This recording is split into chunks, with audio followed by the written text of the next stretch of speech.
Right now, as you're watching this, a satellite called Discover is the only deep space early warning system giving us real-time notice before a catastrophe capable of ending modern civilization. It was designed to last 5 years. It's been running for 9.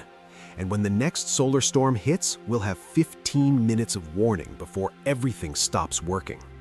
This isn't speculation. It already happened.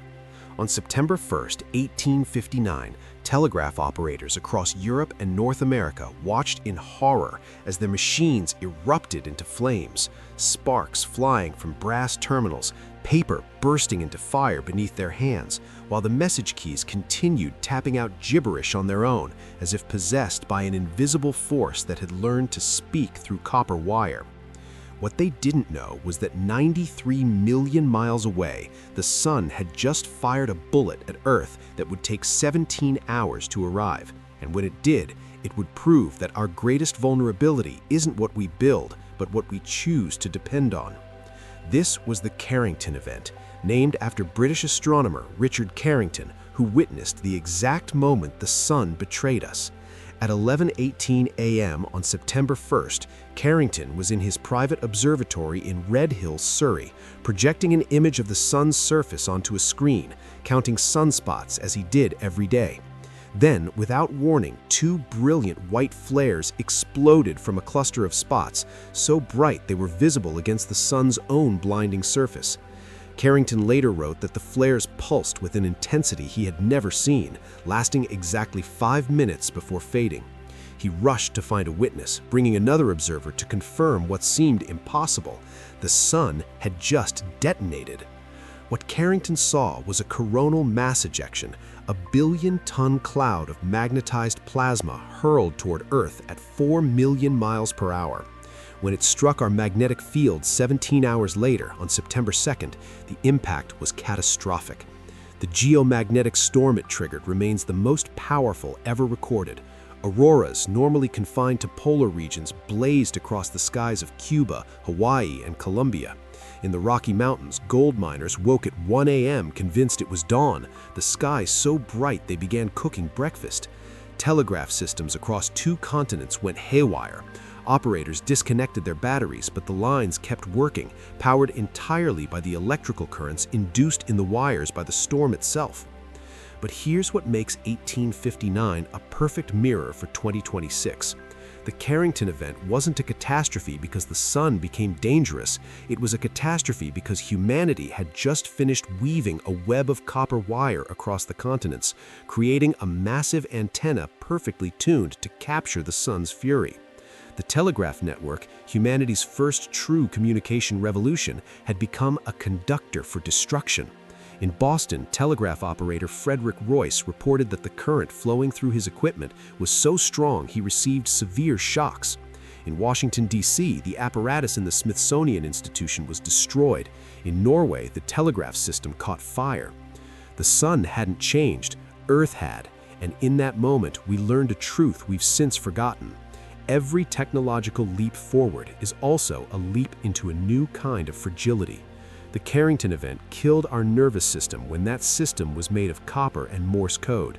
Today, that system is made of satellites, fiber optics, and microchips governing everything from water treatment to nuclear facilities. The question isn't whether the sun will fire again. Solar scientists know it will. The question is, what weapon have we built for it this time? In March 1989, 6 million people in Quebec woke to find their entire province had vanished into darkness. No lights, no heat, no power. Because 90 seconds earlier, a solar storm, far weaker than the Carrington Event, had found the one thing our modern grid can't survive: a cascading failure triggered by something called geomagnetically induced currents. What happened in those 90 seconds should terrify anyone who understands that our civilization now runs on a network so interconnected that a single point of failure in New Jersey can black out 8 states. And a solar storm doesn't need to destroy everything, it just needs to find the right domino. The Quebec blackout began at 2:44 a.m. when a solar storm, rated as a moderate G3 event, nowhere near Carrington levels, slammed into Earth's magnetosphere. The fluctuating magnetic fields induced powerful electrical currents in the long-distance power transmission lines spanning Canada. At the Legrand 3 hydroelectric facility, a transformer began absorbing these phantom currents, overheating catastrophically. Within seconds, the safety systems at Legrand kicked in, disconnecting the facility. But here's where the architecture of interdependence becomes a death sentence. The grid immediately tried to reroute power through alternative pathways, overloading 5 more transformers in rapid succession. The entire Hydro-Quebec network collapsed in 90 seconds flat. 6 million people, no warning, total darkness. Dr. John Kappenman, a power grid analyst who studied the Quebec event for the U.S. Department of Energy, discovered something that should haunt every person alive in 2026. The transformer that failed at Legrand couldn't be replaced quickly because these units aren't manufactured rapidly. They're custom-built, weighing up to 400 tons each, with production times stretching 12 to 18 months. Quebec was fortunate, the damage was limited, but Kappenman's models of a Carrington-level event revealed a nightmare scenario. Up to 300 of these transformers across the United States could fail simultaneously, and we don't have spares. The waiting list would stretch years, not months, years. But the grid is only the beginning. In 2026, we've built something far more fragile than the Victorians ever imagined. Consider this: GPS satellites, which govern everything from financial transaction timestamps to precision agriculture to emergency response systems, are vulnerable to solar radiation that can degrade their signals or permanently damage their electronics. In 2015, a relatively minor solar storm caused a Swedish air traffic control system to fail completely when GPS signals vanished. Planes couldn't land. The blackout lasted less than an hour, but it exposed the truth. Our infrastructure assumes these signals will always be there. The National Academies of Sciences published a study in 2008 estimating that a Carrington-level event today could cause $2 trillion in damage and require 4 to 10 years for complete recovery. But even that assumes society remains stable during a multi-year blackout, affecting food distribution, water purification, medical care, and communication. The sun doesn't need to kill us directly. It just needs to shut off the machines we've taught ourselves we can't live without. On May 10, 2024, less than 2 years ago, the most powerful geomagnetic storm in over 2 decades slammed into Earth. And while most people were posting photos of auroras visible as far south as Mexico, something far more sinister was unfolding in the background. John Deere tractors across the American Midwest lost GPS guidance mid-planting season, stranding farmers in their fields. Starlink satellites tumbled out of control as atmospheric drag increased. And the National Oceanic and Atmospheric Administration's Space Weather Prediction Center issued warnings that went largely ignored because we've become so numb to the idea that the sun could actually hurt us. The storm passed, the lights stayed on, and everyone exhaled. But what they didn't realize is that we'd just survived a test run, and we failed in ways we're only beginning to understand. Solar Cycle 25, our current cycle, has proven far more active than scientists initially predicted. In December 2023, Dr. Scott McIntosh of the National Center for Atmospheric Research published findings showing that this cycle's peak, expected in 2025 or 2026, could produce solar maximum activity rivaling or exceeding the levels seen in previous violent cycles. Translation: we are living through the most dangerous window in modern history, where our technological dependence has reached its absolute peak just as the sun enters its most volatile phase. The timing isn't coincidence, it's cosmic roulette, and we've bet everything on a single number. But here's what makes 2026 different from 1859. We like to believe there's always a backup. In reality, there usually isn't. When telegraph lines burned in Victorian times, people returned to physical mail and messenger services. Communication slowed, but it didn't stop. Today, there is no fallback. Modern hospitals can't operate without networked systems managing everything from patient records to medication dispensing to ventilators. Supply chains rely on just-in-time delivery coordinated through GPS and digital inventory systems. There are no warehouses full of extra goods waiting in reserve. The average grocery store has 3 days of food replenished by trucks that navigate using satellite guidance and communicate through cellular networks. Remove the satellites and the trucks can't find their destinations. Remove the cellular networks and the coordination collapses. Dr. Daniel Baker, director of the Laboratory for Atmospheric and Space Physics at the University of Colorado, testified before Congress in 2011 with a warning that was never properly heeded. We're living with technologies that are vulnerable in ways we've never experienced before. A Carrington-level event today wouldn't just be an inconvenience, it would be civilizational. He wasn't being dramatic, he was being precise.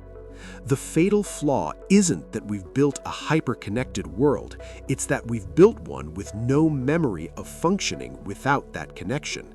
3 generations have now lived their entire lives assuming electricity, internet, and GPS are as reliable as gravity. The Victorian telegraph operators knew how to communicate without their machines. How many people in 2026 know how to navigate without Google Maps, or organize a community without social media, or access their money without digital banking? In July 2012, Earth missed a Carrington-level solar storm by exactly 9 days. A cosmic near-miss that physicist Pete Riley of Predictive Science calculated had a 12% chance of occurring per decade, meaning there's an 87% probability of such an event striking Earth within the next 50 years.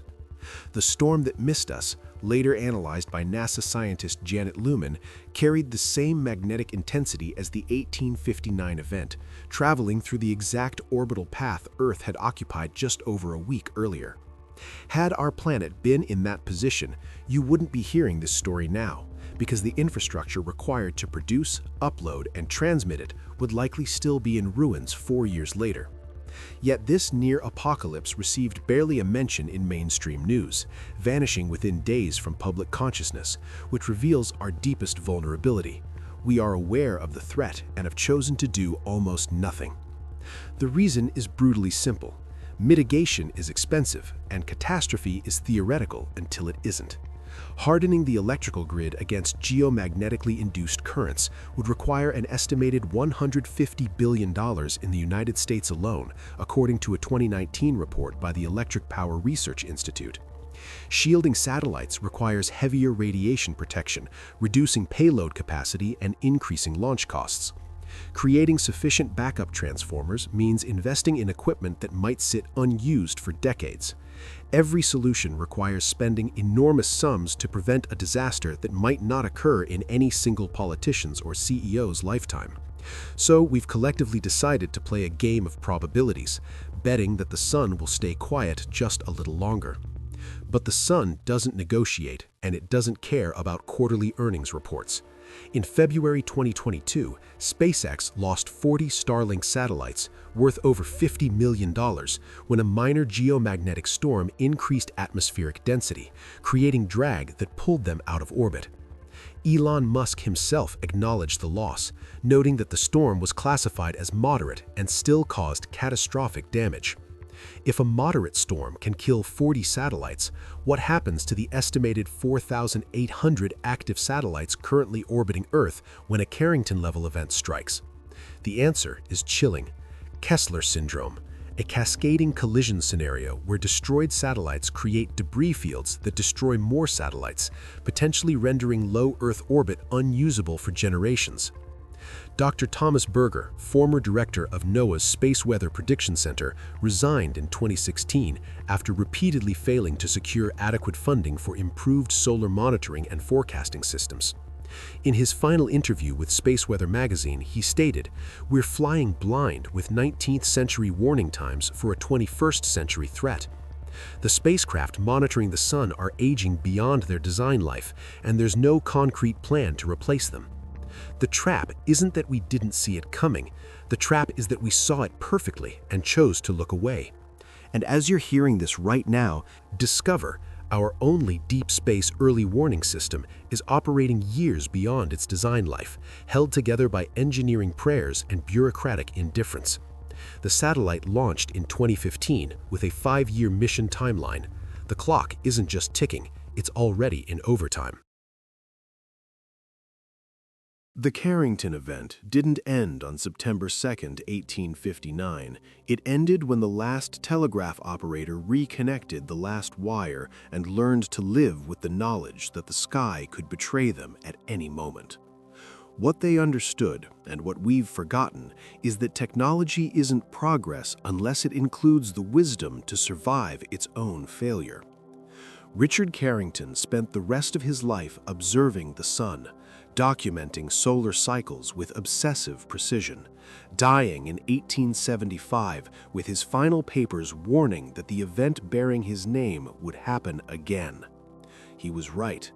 The question was never if, it was whether humanity would remember the lesson before the sun decided to teach it again. Here's the truth we face in 2026. The season of chaos isn't coming from space, it's already embedded in every choice we've made to prioritize convenience over resilience, connection over independence, efficiency over redundancy. The sun will do what the sun has always done, erupting in cycles that have repeated for billions of years. What's changed is us. We've constructed a civilization of breathtaking fragility, where a single solar storm can sever the digital threads holding together food distribution, medical care, financial systems, and communication networks. Not because the technology is weak, but because we've designed it with no ability to fail gracefully. The Carrington Event was a warning shot across the bow of the Industrial Revolution. The 1989 Quebec Blackout was a reminder. The 2012 near miss was a final notice, and the solar maximum of 2025-2026 is the exam we've refused to study for, believing somehow that our awareness of the threat is the same as preparation for it. But knowledge without action is just anxiety with better vocabulary. Yet there is a strange hope buried in this darkness.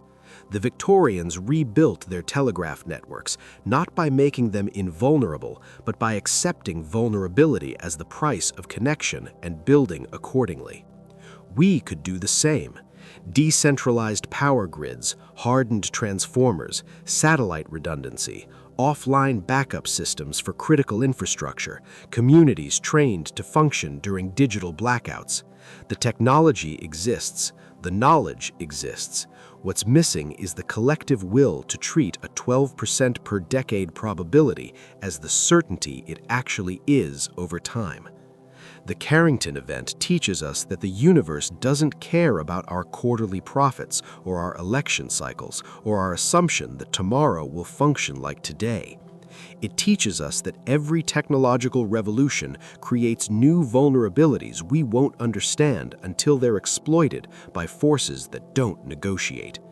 And it teaches us that the gap between warning and catastrophe is filled not by hope, but by preparation.